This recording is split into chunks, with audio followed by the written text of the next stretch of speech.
invite you to settle in. If it feels comfortable for you to do so, you can close your eyes or have a soft gaze at the floor or ground. And just pay attention to your breath. Allow for it to deepen. And notice how your inhales and exhales just get a little bit deeper.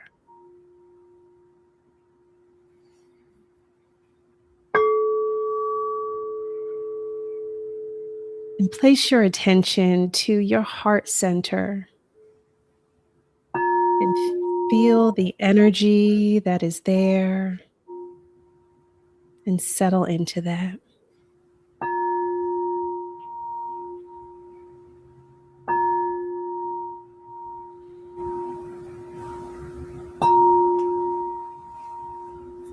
And as you take in the vibration of each note, just feel where it feels, where you feel it in your body.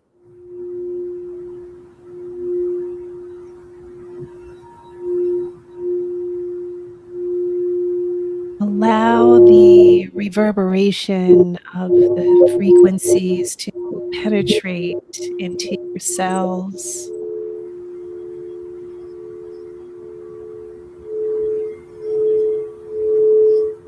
And allow yourself to feel the feeling of joy.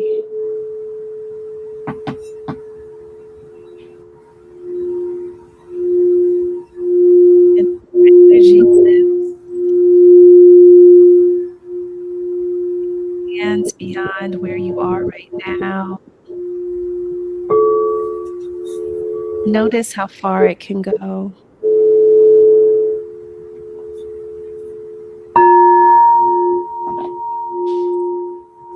Imagine your energy extending beyond where you live, beyond your state, beyond your continent, and allow for your energy to expand and envelop this entire globe.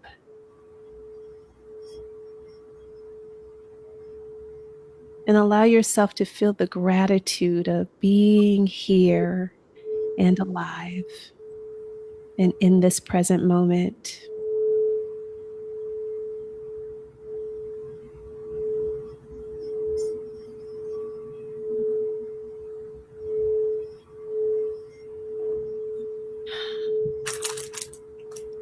And imagine if there was one thing you want to leave this experience with,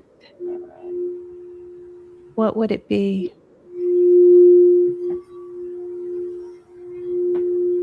Imagine yourself in the frequency of you receiving everything that is here for you in this moment, in this time that we share together.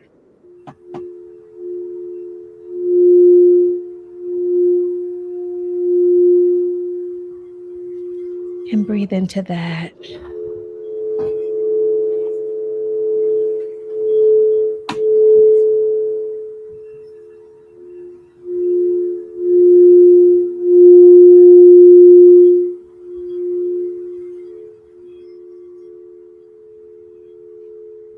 And whenever you're ready, you can come back into this present moment. Come back into the room that you're in.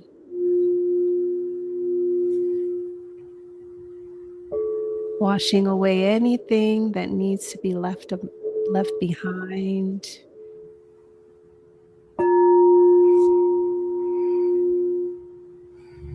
And let's create this moment together.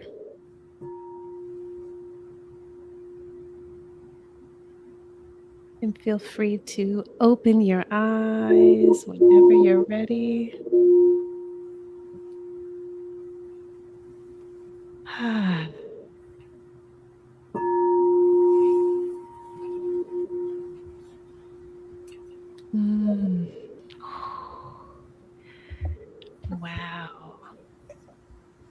Was that a beyonding It first? That was. First. So good. Wow. I got lost. Me too. Let me be honest. She was talking and I'm trying to, but I was just listening to. Yeah. Ooh, thank you for that. Very soothing. Yes. And likewise, like, I just wanted to sit in it. I'm like, I know I need to Focus say on what I'm something. saying. I just want, right, but I just want to sit in this frequency. It fills your soul. Like that was powerful. Well, I guess we got to jump into this podcast because I'm sure the listeners are like, who is it? What is happening? I want to know. So we are in for a treat today. You all already got a little bit of it, but you were listening to the sounds from a sound bowl from the hands of Amanda Miller Littlejohn. And I'll read her bio, but we're going to really get into some conversation to help you really appreciate this amazing woman. She is the author, executive coach, and thought partner to high achievers looking to scale their impact without sacrificing their well-being. As the author of The Rest Revolution, How to Reclaim Your Rhythm and Conquer Burnout When Overworking Has Become the Norm. Hello, somebody.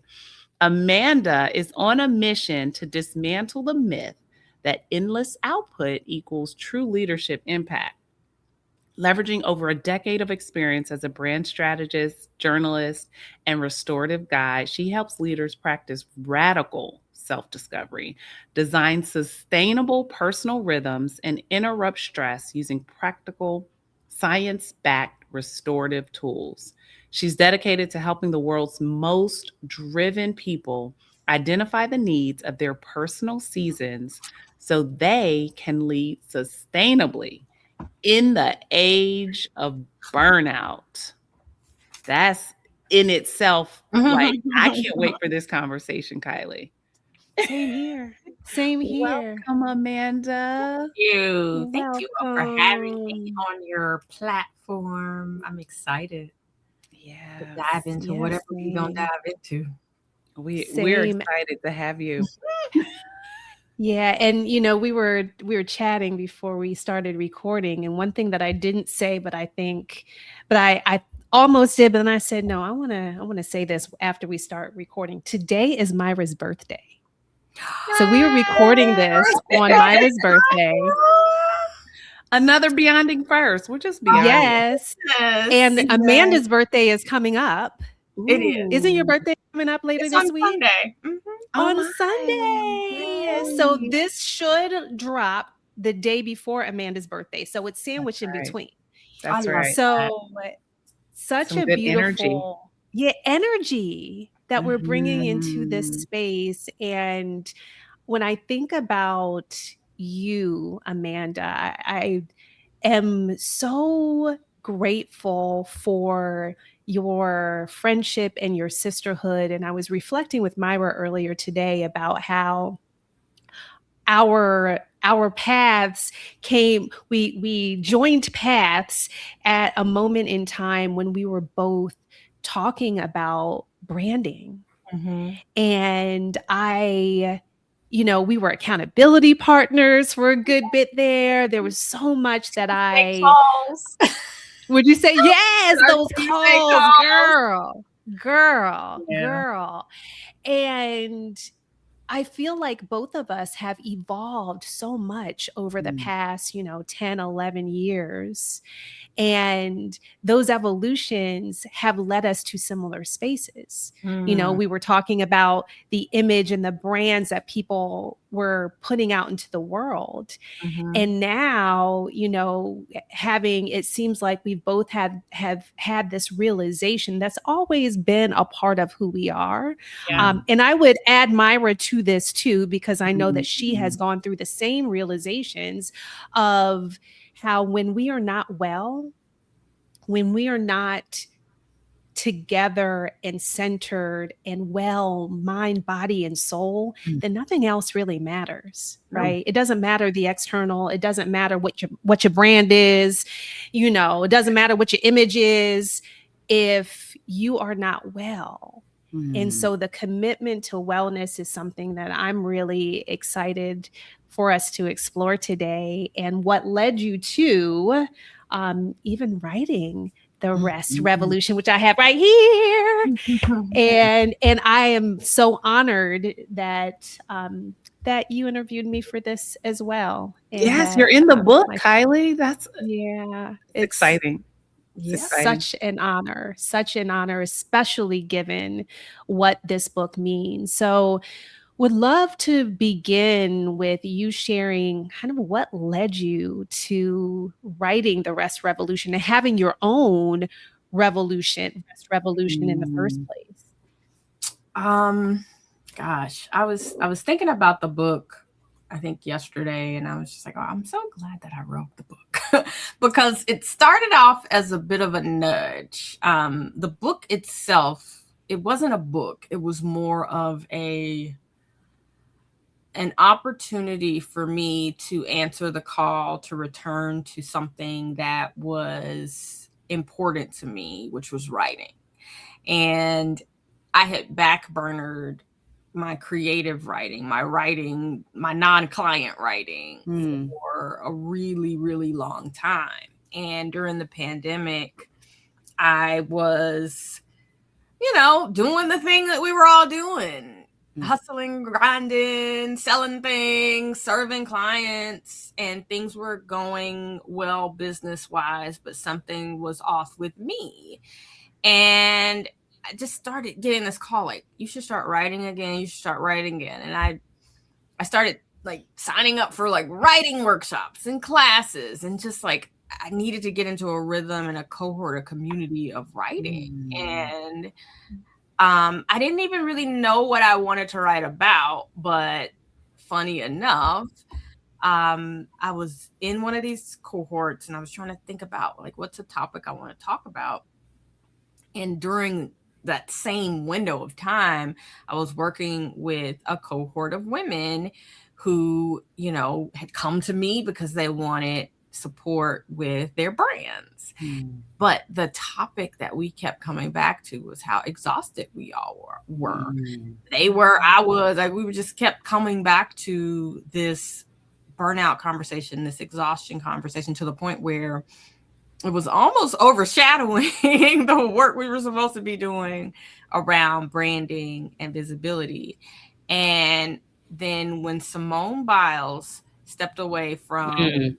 Olympic competition because she said basically she was exhausted and she didn't feel safe executing some of those routines, because you really do have to be at your best sharp. Like, you can't get confused midway in the air while you're doing Dangerous. right, because you could fall and break your neck and really, really hurt yourself or die even. Mm. And she was just like, I'm not 100%. I can't do it, and pulled out of the Olympics, which I think at that moment I was like, what? We can do that? Like, like Mm. as Black women, especially once you reach the top of the top, like, who Ooh. pulls out of the Olympics?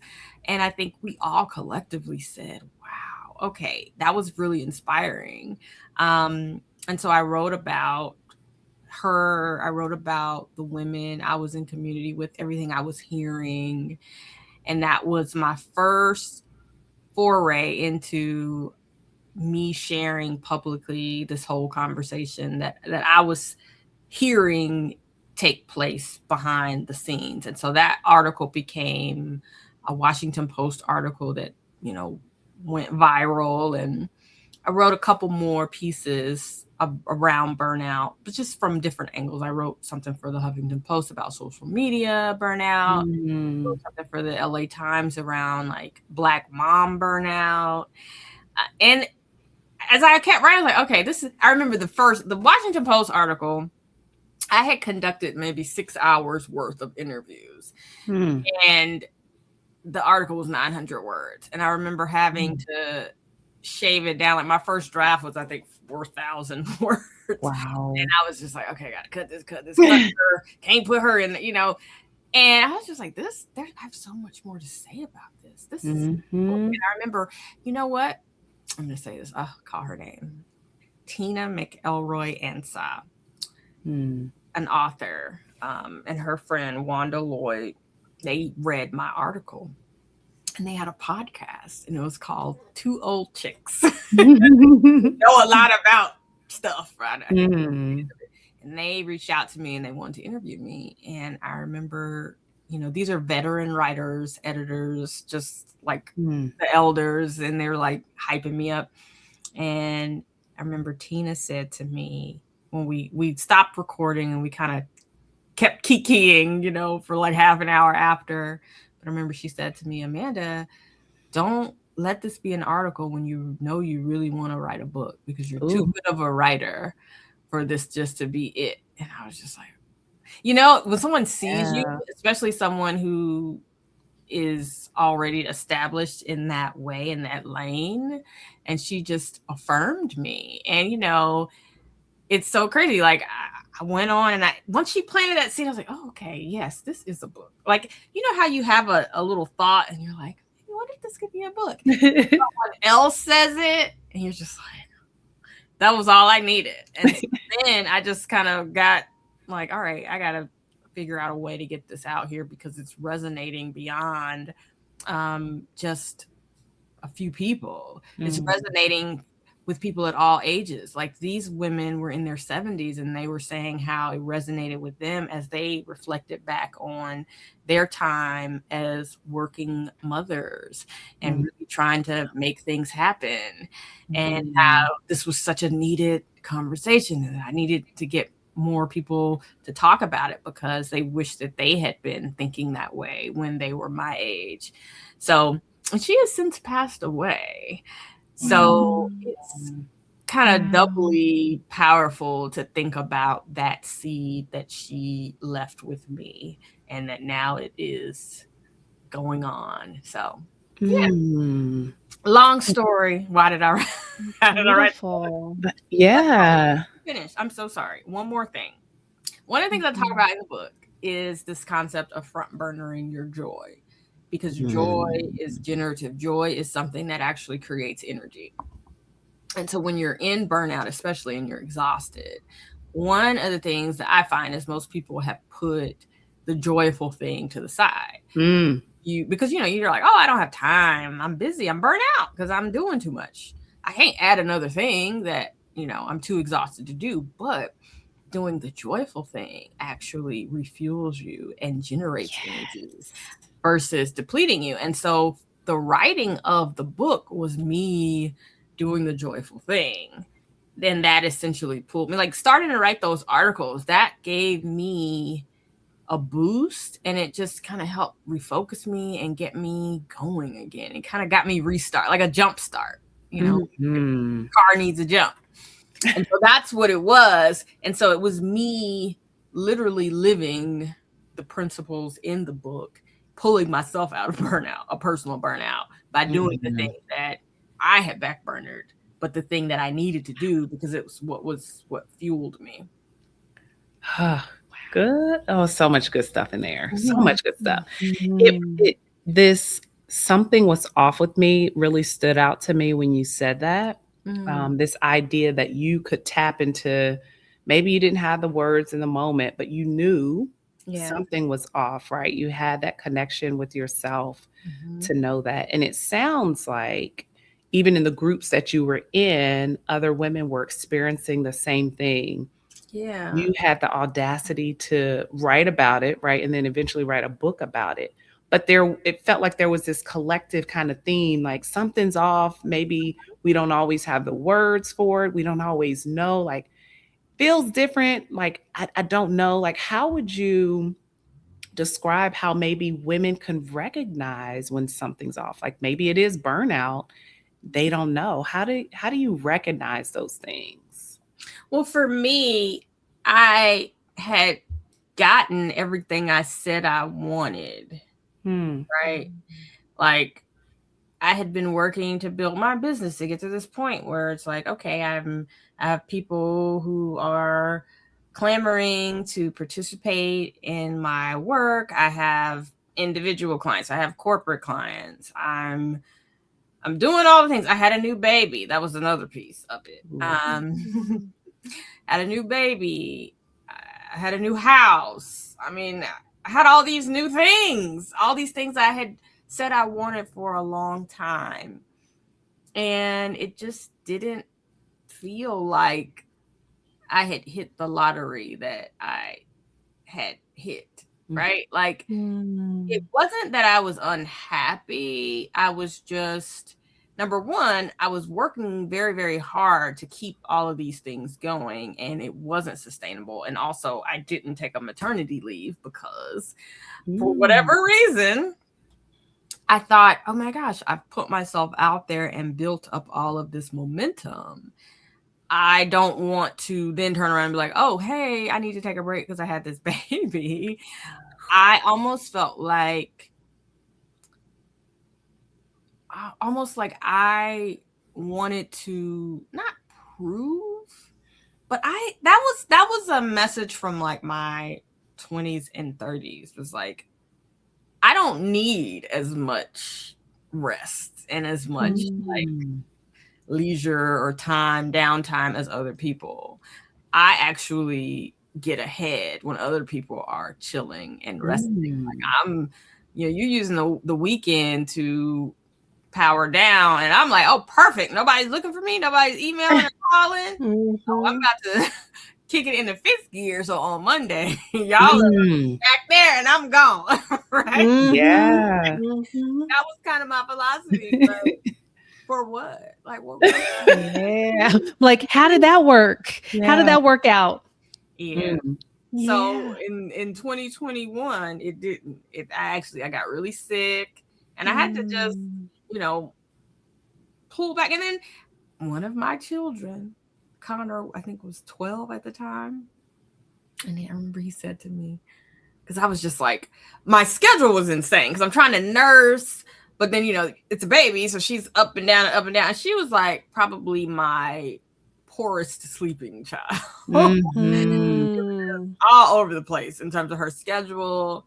And she would get up, and I would like try to nurse her, get her together. She would get up like maybe 3, and I'd be with her. And then like 3:34, I'd be like, oh, I'm up, make some coffee. I was always awake. Like, there was no window where it was like I am asleep. I was kind of just always, at any time of day, you could get it, and I would be at my desk. And I remember one day Connor said to me, because I was trying to like force all of these business activities and all this work alongside this newborn. And he was like, well, why can't you take a break? I think you should slow down and like take some time off work because, Bean needs you. What? Like, Bean needs you. And it had not occurred to me that my newborn needed me. Wow. Which is, now to say that, it's just like, whoa. But I was so, I don't know, my mindset was just so much around like, and I think maybe some of it goes back to when I had both of my older kids. It was the Great Recession. It was a tough time. So I was like trying to get some, a career off the ground, and I didn't feel like I could take my foot off the gas. Yeah. Because I had to provide, for them. It's funny how, even though that wasn't the case during the pandemic, that programming, that muscle memory. Yeah. It's like the conditioning. Yeah. And it's like, it's like this idea that what got you here won't get you there. And early in our career, it's like, oh, okay, I can't, what that typically means when you're earlier in your career, or you make, that first big jump, it's like, oh, I need to level up my skills. But at some point, when you already have the skills and things established, then it's like, oh, it's not about all the doing. It's not about all the efforting. That's not going to get us to where we want to be in terms of having a full life or even having mastery, because recovery Mm, is essential. Like, you look at any elite athlete and you can see that, but it's a mhm. different way of being. It is. Yeah, Completely. yeah. The mindset. It's funny, Kylie, when you said that, two things came to mind. One was a quote from Jovian Zane, and she says, "When things feel heavy on us, we never question the weight. We question, are we strong enough?" Right? Ooh, And Mm. the, and that hits hard, right? Like, we're plenty strong. It's maybe we're carrying too much. But Mhm. that's typically yeah, not our first response. "Ooh, maybe yeah, I'm carrying too much. Let me take some stuff off." No, let me go get stronger so I can carry Mm. this weight, Mm. right?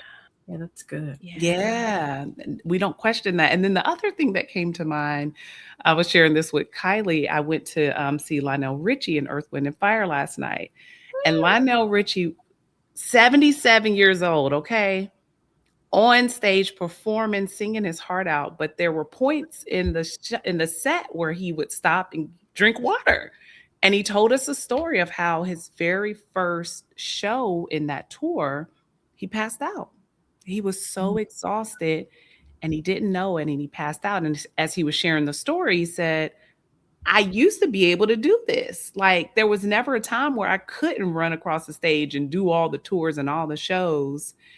And I didn't adjust with my body, right? Like, my body was telling me something and I didn't adjust because my mindset was, well, I used to be able to do that.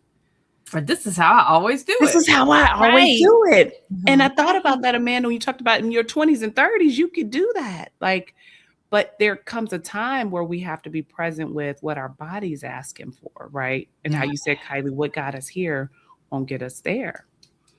Yeah. And I think that is what I'm hearing. Does anything come up, Amanda, when I say that in terms of your journey? Yeah, I mean, so many things beg to be revisited in this Mm, midlife season, both from the standpoint of, does that work anymore? And also, is that the truth anymore? mm, Was Mm, it ever? I think that whole season of reckoning for me was it was more than me coming to terms with, oh, I'm older and I can't do what I used to do. mm, It was really a me coming face to face with that conditioning and the programming that had really guided my perception of myself my entire life. Like, I mhm, started asking myself questions like, okay, like, if you had asked me what are your values and what are your skills or who are you, I think one of the things I would have naturally said was, well, I have a strong work ethic, I'm a hard worker, and that's core to who I am, that's core to my identity. mm, And I started to, like, really think about, well, where did that come from? And obviously it's something that was instilled in me by my parents and my mm, grandparents. And it's not something that is a part of me and core to who I have been and how I've been able to do some of the things I've been able to do. But I really saw it as like a part of my identity. Like if I mm, had just mm, been born and no one had been there, that would have been just, core to who I was. And I started to interrogate, like, was it who I am? Is this who I am? mm, Or is mm. this who I have kind of been socialized to be? And if it's not just who I am at my core, like, how can I change that? I think mm, when you come at something from an identity level, you think that you are this way, you have to be this way. This is just how you are, right? wow. And so when I mean, it was huge. I really had not visited that, and I started thinking about how when I was in the third grade, and I started to, like, you start to notice who is not having a tough time with the assignments. finishing the test first and Mhm. looking around like, oh, that was it. And y'all are still scribbling, Mhm. you know, Mhm. and who the teacher starts to kind of like, expect to understand things, Yeah. and how that makes you feel and how that starts to form, it's the same thing, I guess, if you're athletic, which I never was. When Mhm. you go out and the coaches see your talent and they start to kind of look at you a certain way and expect you to be the first to pick up something or to cross the finish line. I Mm. started getting that kind of affirmation or that kind of response in the classroom. And so I fed Mm. it and I was fueled by it and I kept going with it. And I think in the home setting, it was the same way. Like, obviously, what parent doesn't love to see a straight A report card? But then, like, I was making straight A's in other ways at home, doing my chores, Mhm. just like finding Mhm. ways to get that nugget of affirmation, approval. And it wasn't rooted so much in, oh my gosh, I just loved working so hard. It was rooted in just this desire to be seen, to be loved, to Mm. be affirmed, for something that was unique to me. So, Mm. yeah, I mean, it's again, I how could this have escaped me? All these years of journaling, right? Like, it took 40 Mm. years to come. Wow. But no, yeah, it was both an aha. It was not Amanda sitting down writing this book to tell you all the smart things that I have always. No, this was me figuring it out in real time and then going to smart people like you, Kylie, and getting expert advice and confirmation and more voices to tell the story because I knew I wasn't the only one. Mm. It's so interesting how, those of us who are committed to our self development and evolution and, growth and all of that, how life continues to allow us to evolve, right? Yep. And to reveal more layers. And well, I'm curious for you in that interrogation of your identity and maybe being a hard worker is conditioning and not innate, right? So when you got to that place and started interrogating it, what did that do in terms of how you perceived yourself or how you perceived yourself differently? Like, where are you today? How do you what is the Amanda Miller Littlejohn identity as of, whatever today is in 2026? Yes, July 20th, because it's Myra's birthday and we know what day it is. Right. Um, so I would be lying if I said, oh, I had that epiphany and then poof, I was able to see myself in a whole different light. This is at that point 35 or so odd years of that conditioning. So I mean, it is it's messaging that has a very strong hold in my life. But I think for me, especially, what was more timely about it was it forced me to really start to revisit my approach to parenting. Because I'm like, not to say, oh, it's too late for me, but if this is the message that I received, and obviously it's informing how I'm teaching and preparing my children, like, what am I telling them? And so that made me really, really revisit some of the things that I shared with them, making sure that they understand it's important to rest, not necessarily seeing breaks or time off for them as deal breakers, realizing, actually one of my kids is kind of taking a semester off right now. And I'm like, he's going to figure it out. This is, I think kids are pressured to perform and produce for so long and so hard, Mm. especially in these kind of competitive school environments, which in Washington, D.C., like, that's what we're in. And I think it's normal actually to kind of get to the end of that and say, whew, I really just need to take a minute because I have been, working really hard to get to the next finish line and, get the scholarships or get admitted to college and get into this program. And it's just like, it never ends. Like, when do you have a second to say, whew, let me catch my breath? And I think, if you would have asked me 5 years ago, I would say, oh, don't ever take a semester off because you'll never go back. And like, I personally believe that, especially if you're coming out of one of these like really rigorous high schools, I think a gap year. I think kids need a gap year just to kind of recalibrate before they go on. But that's to answer your question around like, how has it changed me? But like for me, for Amanda, I just give myself so much more grace now, which is really nice. Like sometimes I just tell myself, like, girl, you have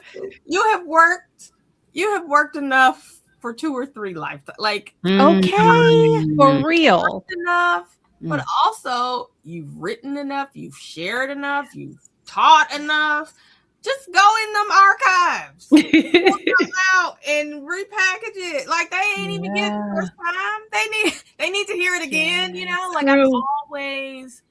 I think that's a message too that I had. It was like, oh, you've got to always start from scratch. You got to get something new. You got to reinvent. You got to make something they haven't heard before. And sometimes that's true, but oftentimes, and I pride myself too on creating content, sharing gems that are timeless. Like, I go back sometimes into my archive. I can't remember, like, I wrote that. That's or I listen to the old podcast, like the 2015, 2016 podcast. And I was like, oh, I was up to something. That was good. I needed that. I needed that message. And for that, I'm just grateful that I had sense enough to record it, not even just for everybody else, but for me. Because I feel like I'm in a season where I could use that energy, that 2015, 16, just gosh, that girl, she was a firecracker and she had a lot of energy. I think she was like pre-perimenopause. Like, she was hormonally balanced. Okay, what a time, what a time. It's, what's coming up for me is something that has been present on my mind over the past week. And I had this revelation about how our callings, I believe, or I'm learning, seem to be for us first. And the things that we are to birth into the world. I think something that we all share is that we're highly intuitive, right? And, may receive the downloads and the divine guidance to create something in the world that the world needs. And when I think about, some of what those things have been for me, power to presence, it's like, oh, I needed to be present. I didn't realize it at the time, but I needed some tools to help me be more present, not only share this, even with conscious leadership and the work we're doing in that space. It's like, oh, there are actually some areas that I need to be more conscious too. And I'm learning that. So as you're talking and I think about package your genius. Yeah. Girl, you have been, your genius is there. So this idea of not creating new things, you just, it's just calling you to repackage what you've already created. A plethora, of content around. And that's, I think that's one of my challenges, my personal challenges as a creative person is just, I've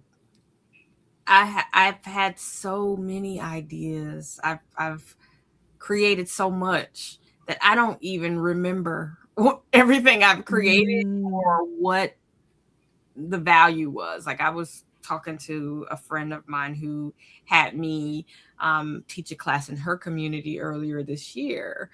And I called it known for something new. Like that was the essential, tag. So like using the package your genius principles in this season when so many people have experienced layoff, unemployment, or their roles have become obsolete because of AI, or corporations are just no longer willing to invest in their talent force like they used to. So a lot of people are, maybe thinking, well, I'll just get another job, not knowing that like the jobs that you are used to being able to secure are gone and they may not be coming back.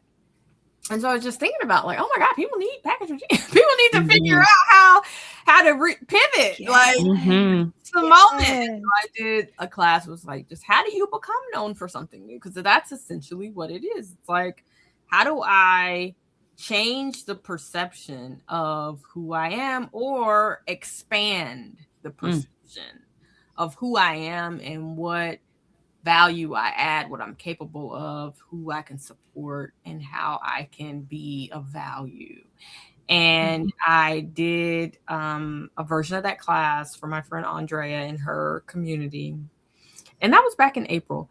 And we had coffee the other day, and she was just like, that class you did, that was great. You should take that on the road. Like, you should just do that. And I was like, you think?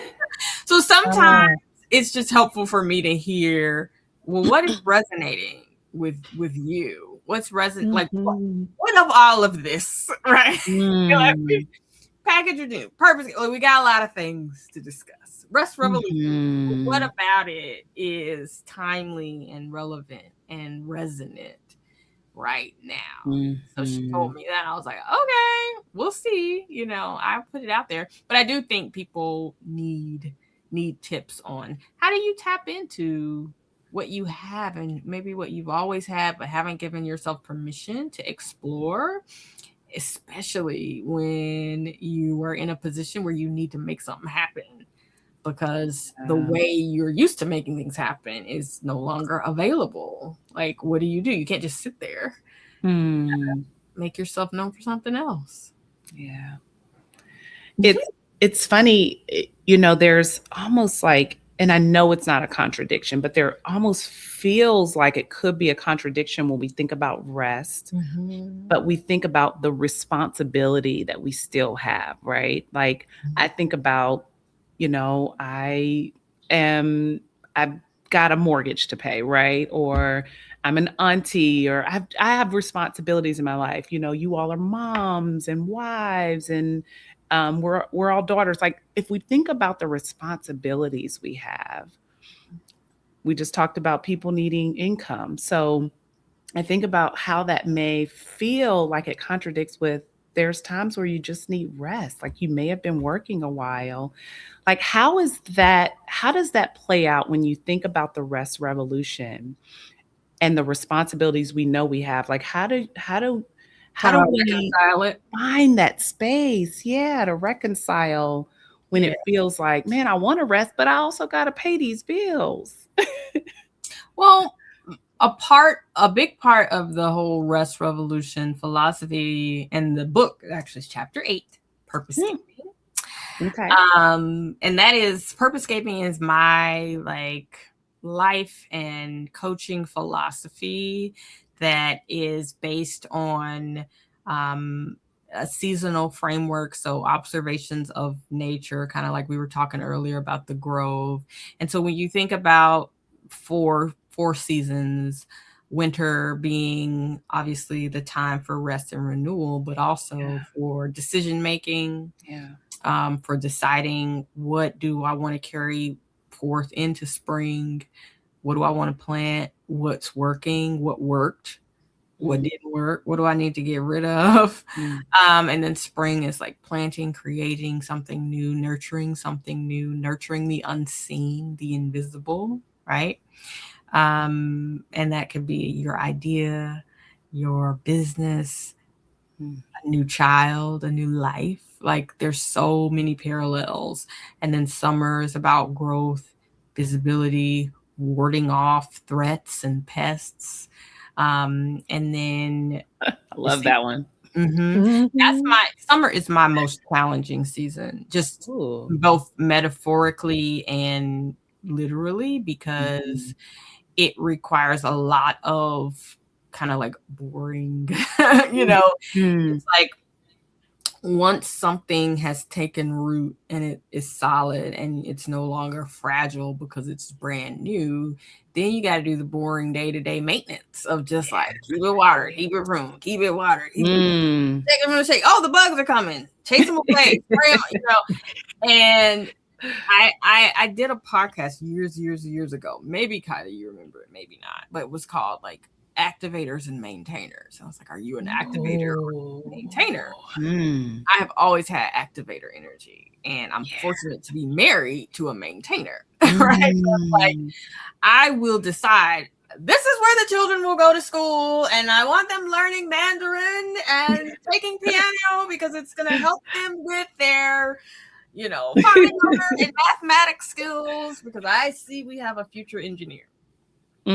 I'll be like, this is the school, these are the lessons, extracurricular, these are that. I set it all up, and he will get them there. You count on me them there every day. I will do the upfront work to figure out what is needed and to get us off the ground, which is no small thing. But he's not going to do that. But he will definitely maintain whatever I set up, And so summer growth. And let me just also preface really quickly, Purposecaping actually evolved or emerged first as like a branding framework. So it was, the seasons correspond to the actions that you're taking for your brand. So still, winter is still about decisions and reflection. And then spring corresponds to the planting, is the creation. So it's like, say you decide I want to write a book. In winter, you decide, oh, I think I want to write a book. In spring, you do the work of creating the asset. Right? Summer is about visibility. Growing the asset means making it visible. And then fall is about, okay, let's monetize this. And so I made it visible. Now I've got to tell people how much it costs or how they can pay or something to create some commerce. And so for me, again, summer always catches me. I'm like, I like creating. I want to make the thing. I don't want to talk about it. I don't want to promote it. Right. I don't want to be out there. I'll do it. But it's always where I fall short. But it's like, you can't simply create something and then leave it, abandon it. You have to nurture it. You have to do the everyday. Maybe to you it's boring. I know for me it can just get monotonous. I'm just not built that way. I'm not built for the day-to-day. I'm built to create. Same. Built to create. But I'm getting better, and I have a garden this summer, and it's really teaching me to really. All right, there's value in just getting up every morning, going out there, checking on the plants, watering them, checking their leaves. And every day they reveal a small new surprise, some new leaf. Oh, you got a new piece of fruit. Oh, you're turning red. Oh, you're rotting. Let me get rid of it. Oh, we've got a new threat. We've got hornworms, or we've got aphids. How do you get rid of those? And just like fighting to see another day and to problem solve on the fly, and to learn that like it's not over just because a threat pops up. Like I can get through a threat. I can troubleshoot, which I've always known, but this is really helping me embrace more of the long-term nurturing. And just the reward of seeing things that I planted. Literally, a lot of my garden plants I planted from seed, and they're like producing fruit. It's like a whole miracle. But anyway, I can't even remember the original question. No, it's so good. So I heard about the seasons, though, right? Yeah. Long story longer. Sorry. The the prevailing, or one of the big messages around this rest conversation is just like, you need to nap, you need to sleep, you need to stop. Y'all need to, stop doing so much, which I agree. However, if I am telling you that the challenge for burnout is the fact that we are repeatedly skipping winter, which is chapter 4 in the Rest Revolution, we are repeatedly skipping the season of rest, reflection, and renewal. I'm not telling you to add the season back in and then just stay in winter forever. The same way, it doesn't make sense. Like I say, no flower blooms year round. That's like one of the big messages of the book. But no forest is barren year round. So it doesn't make sense to expect indefinite rest. That's death. Like I don't want to I don't want to rest all the, like it's cyclical, it's seasonal. We rest to renew and get recharged so we can come back with that energy to tackle the things that are meaningful to us. We're not resting just because it's like that's all we I don't know about you, but like I don't want to make a life of rest only. Like I've got things to do. I got more books to write. I got people to meet. I got conferences and retreats to convene. I got a coffee cart that I want to start. I'm gonna start something else. Journal line.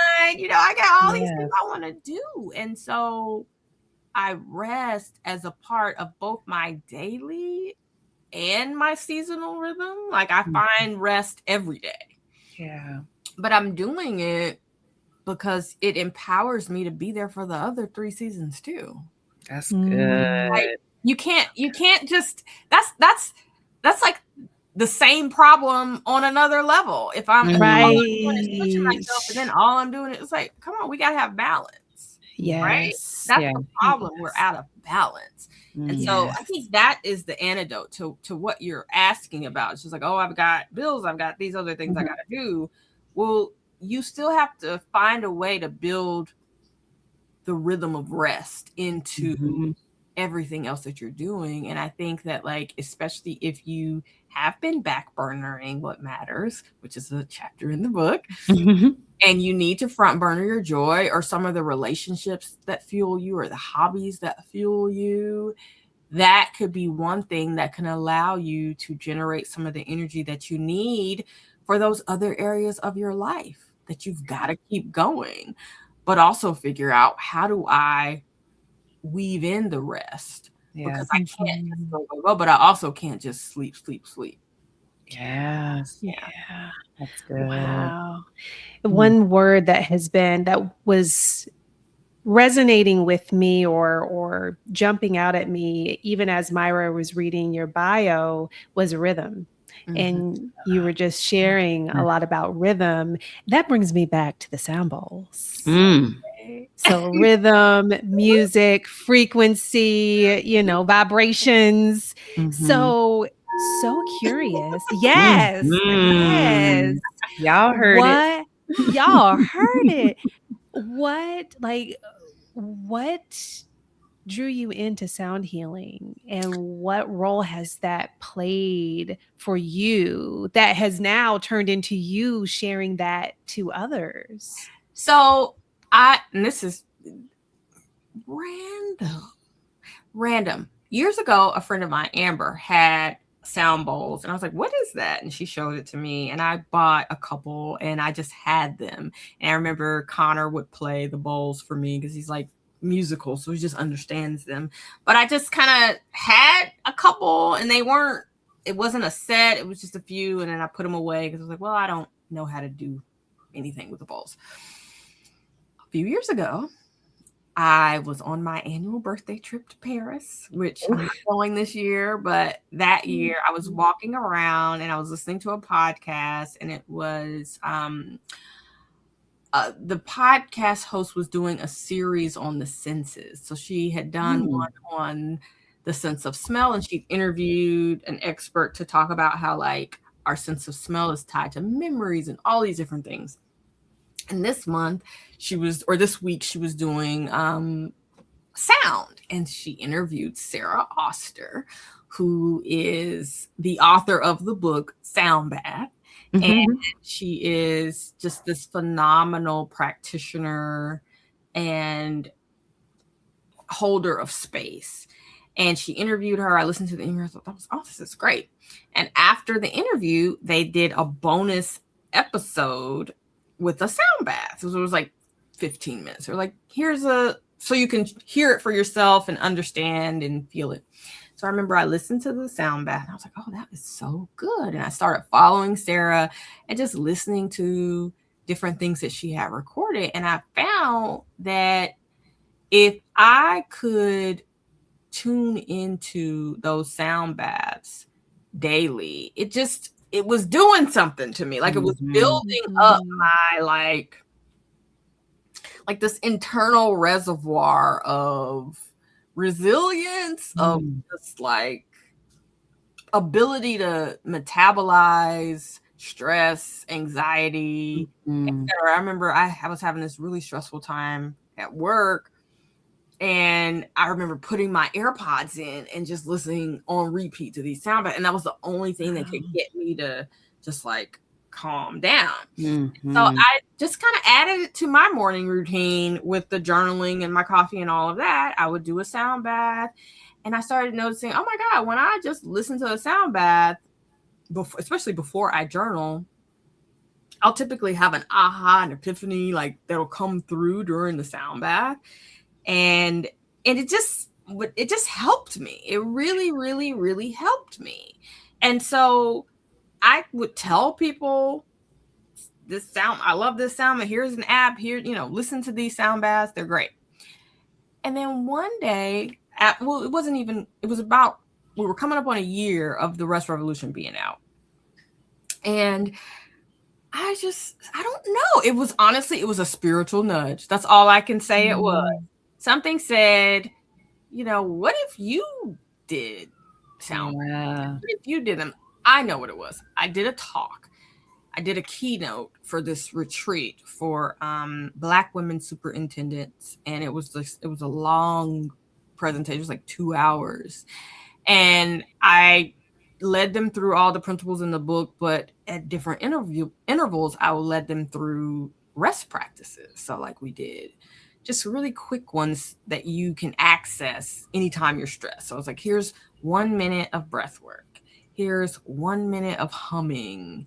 Here's 1 minute of this, 1 minute of that.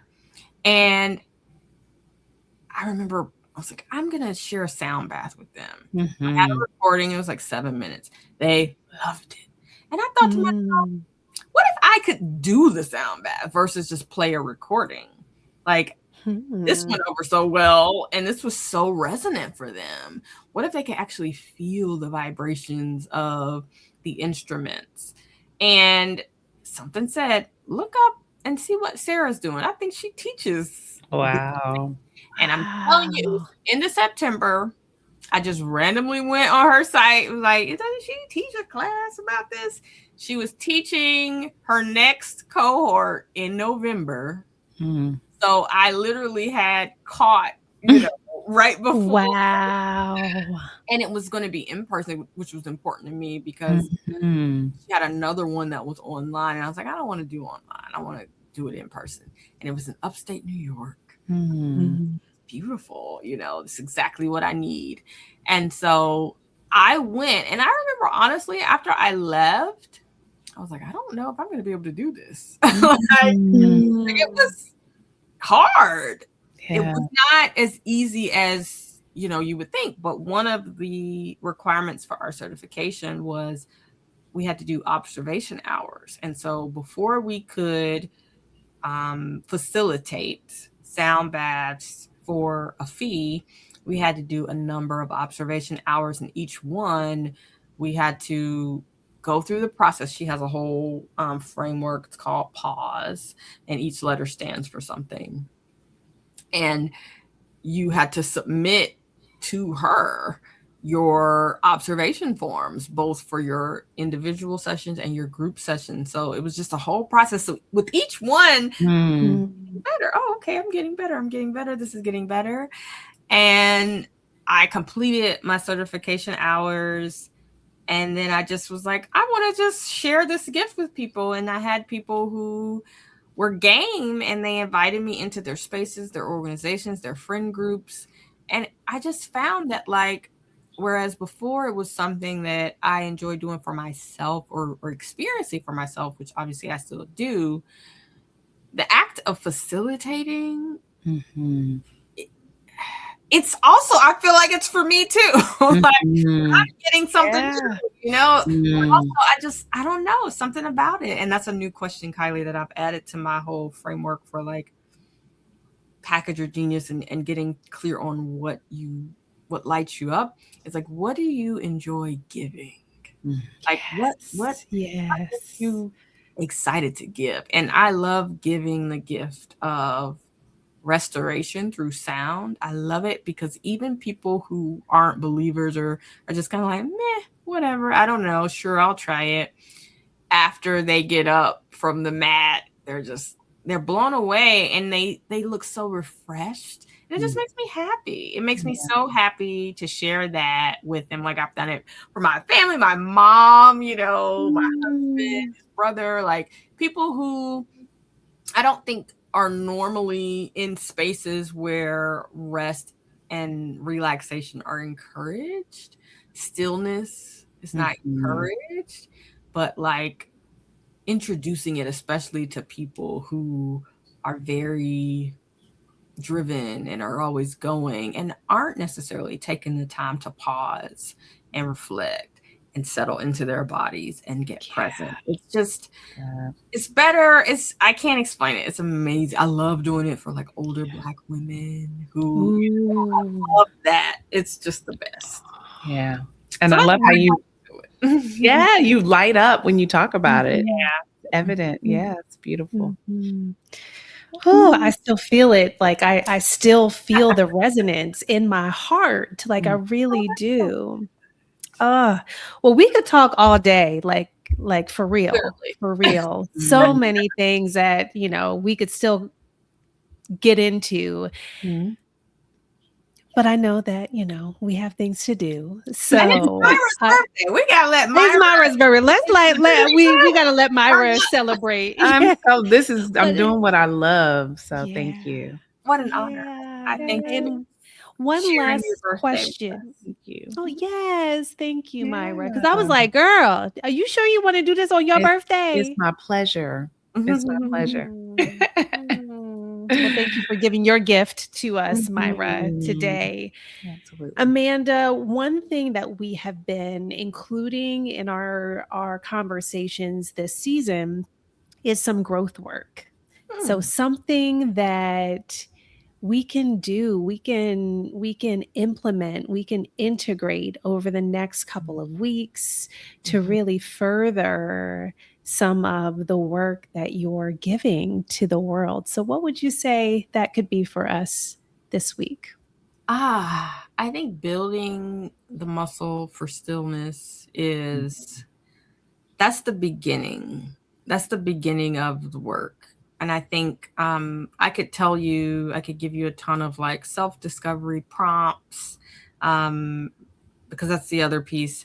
I always encourage people to become a student of yourself.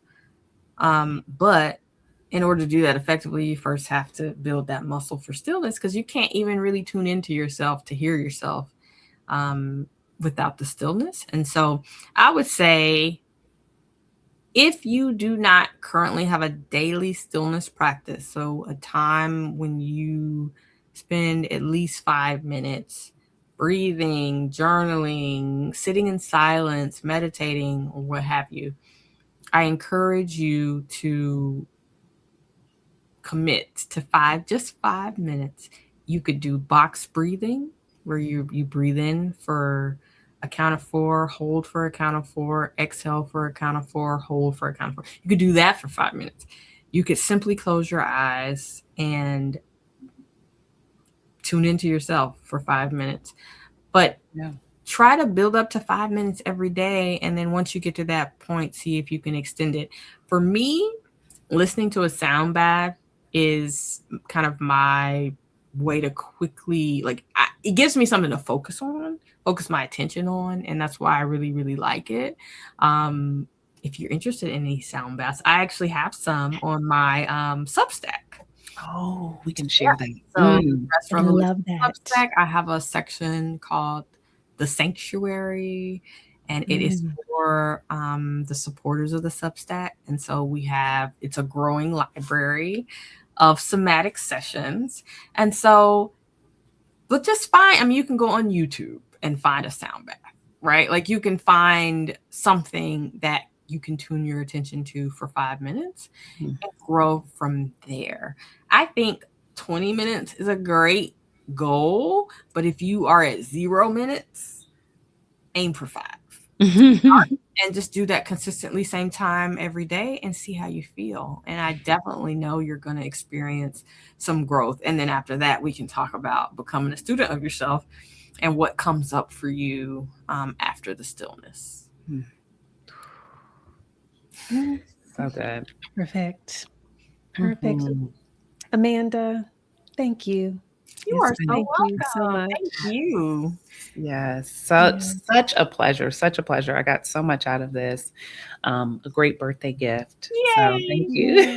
Thank you for being with us and sharing your gifts with us. And I look forward to more. I look forward to reading the book, checking out Substack, and we'll make sure we share that as well in our show notes. So excellent. Thank you, Right. ladies.